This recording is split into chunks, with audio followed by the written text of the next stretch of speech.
Hello, my name's Elijah Wells and today's review is John M. Chow's new movie, Wicked for Good. Taking place sometime after the events of the first film, the movie follows Elphaba and Glinda and their up and down relationship throughout the movie and how they basically go into their new identity as the Wicked Witch of the West or Glinda the Good Witch, and of course the side plot that is the actual Wizard of Oz movie that was happening in the background, and of course the literal witch hunt that is after Elphaba. The first film that came out only just a year ago was a monumental success, not just in the box office but also surprisingly at the Oscars as well, particularly winning 2 Oscars for Best Production Design and Best Costuming Work, and of course giving a lot of Oscar nominations, particularly with the performances of Ariana Grande and Xavier Revo. And of course, knowing this is based off a very hefty musical, and of course the first film's already fairly stonking runtime that only covers like half of it already, and this one essentially covers the second half of the already massive play that is, and of course being based off a Gregory Maguire novel of the same name.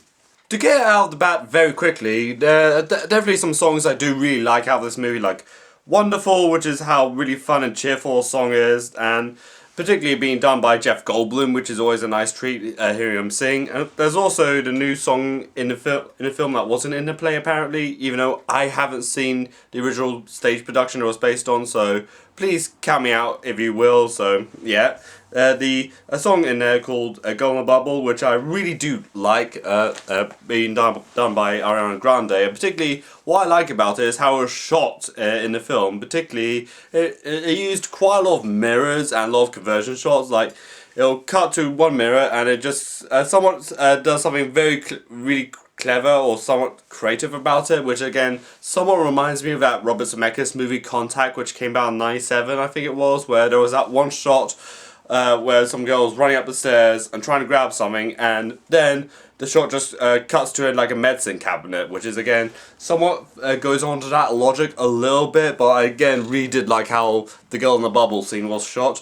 And I also did really like the good deeds and the march of the witch hunters, given how grandiose and theatrical they are. Like you can really feel like this is like a song meant for the theatre, like how big and like really awe-inspiring and really how epic it is. The movie did garner some intrigue, particularly of how it dealt with the Wizard of Oz subplot, where Dorothy meets up with Glinda and of course goes on a little adventure to meet the Wizard of Oz, and how they dealt that is pretty interesting, since it was stated that we weren't going to see Dorothy's face whatsoever, since of course she has her own movie, being the 1939 movie The Wizard of Oz, which is a masterpiece in and of itself already. But going in that direction was pretty interesting, because I think it was the director who said it was like, well, it wasn't really her story, so we weren't really going to focus on her way too much, which again, like I said, I haven't seen the original stage production it was based on, how much they focused on Dorothy's little side plot, but again, I found that a little inclusion and how they went around it in a direction term, which is again very interesting for me. Just like the first film, the world building in this movie is definitely really decked out. Like they really went all out on the world building. Like we not just see like Glenda's like residence, and of course we do see Oz quite a bit. We also do see a lot of Munchkin Land quite a bit, and of course Elphaba's hideout place, and of course the castle where the Wicked Witch and Dorothy finally meet up at near the end of the Wizard of Oz movie. And of course, it does explore a little bit more on the side of animal cruelty, where the animals are essentially being cast aside, and there's this scene where where Elphaba finds this little tucked away room where all the animals are kept in cages. Like, it is like a really creepy and somewhat unsettling design for it, as in they're all like stuffed in like really small cages where they can like just move around just only by a little bit, and there's like cages like 2, 3, 4, maybe 5 cages high of just small animals. Like it was basically like a Noah's Ark from hell, which again it does give credit to the Oscar-winning team behind this set decoration, which again they not just how decked out this Shizuoka University was in the first film and how much of that world got built on, but in that in this film as well, we do see more and more of that world as what more of that the world outside of Shiz as well. I do like how they definitely extended the character development in this movie quite a lot more from the first one. Particularly how we do see Elphaba and Glinda a lot more differently now from the first film. Well, of course, we do see the juxtaposition between the these two main characters becoming friends. One being a ostracized girl and one being a rich, popular girl. In this one, Glinda has basically been propped up as this mascot of a pretty oppressive regime against the Munchkins and the animals. Well, of course, we have Elphaba being ostracized again as the Wicked Witch of the West, and basically being this rebel fighter that everyone is being pinned against to hate her because she's had somewhat different opinions from the status quo and the establishment, which again I found to be very interesting in my opinion. And also Jonathan Bailey's character, who I found in the first film to be underdeveloped and somewhat didn't add too much of in my opinion, to the first film, but in the second film, you do see him a lot more as a character and a lot more as a part of this movie. Particularly, he is more developed, he is more fleshed out as a character, and you definitely, there's more of a storyline that does revolve around him a lot more than the first film already. Even the big twist involving the Wizard of Oz and Elphaba and how their two are related in some sense. I don't want to spoil it too much, but if you've seen the stage production, which I haven't, clearly didn't, then you pretty much know what you're getting into. But if you're like me, who hadn't seen the stage production beforehand, I was generally put off guard like, whoa, okay. Like, it was definitely a pretty solid twist at best. Outside of the character development of Glinda and Elphaba, but we do see their friendship being developed as well, albeit they're a lot more fraught than the first film already, as in a lot more estranged as well.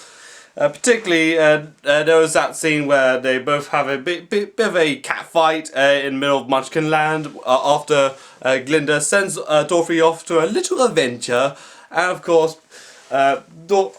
they both taunt each other and just slap each other. Like, it was just hilarious, but it does overlay the movie's subplot, as in their relationship is pretty much deteriorating, and of course is not really as good as it was back at Shiz University. At best, the atmosphere when I went to a screening of this film on Saturday evening, it did definitely feel like a theatre production on how the audience reacted to this movie. Like, of course, when Glinda and Elphaba had a fight, it was like, ooh, and ooh. Like, you're about to see, like, some two girls just having a fight at a school or something. Like, ooh, drama, ooh, someone spilled the tea. And of course, when Elphaba had implied to that she had made out with Jonathan Bailey's character, there was a lot of like ooh, yeah. And again, even back to the Glinda and Elphaba fight scene, there were definitely a lot of fights and ooh as well. It was again a relatively packed screening as well. Again, it did feel like watching a theatre production live, and also. Again, there was a lot of kids in that screening, and they were all like dressed up as the main characters, Glinda and Elphaba, all in costume, which, again, it just felt like a Halloween party, which again, it reminds me of my days working at View Cambridge, just a lot of people like dressing up as their favourite characters, and it just makes me pleased at best. Like, I just like to see it. Like, a lot of people just dress up as their favourite characters in like a Comic-Con setting, which is again, but in a local cinema, which is again something that does fascinate my brain somewhat. Of course, the problems I honestly had with this movie are definitely there, particularly with the pacing of the film, as the pacing on a couple of scenes in the movie kind of just goes on for a titty bit or a little bit longer than it should have, in my opinion.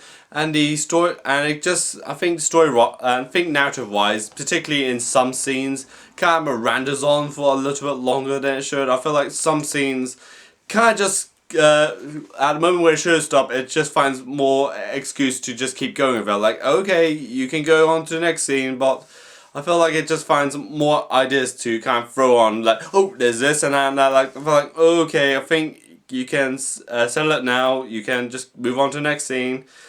I think the other subplot, which I feel like you should have got a little bit more attention, is the Munchkins having a travel ban put onto them, which I feel like it didn't really get explored enough in my opinion.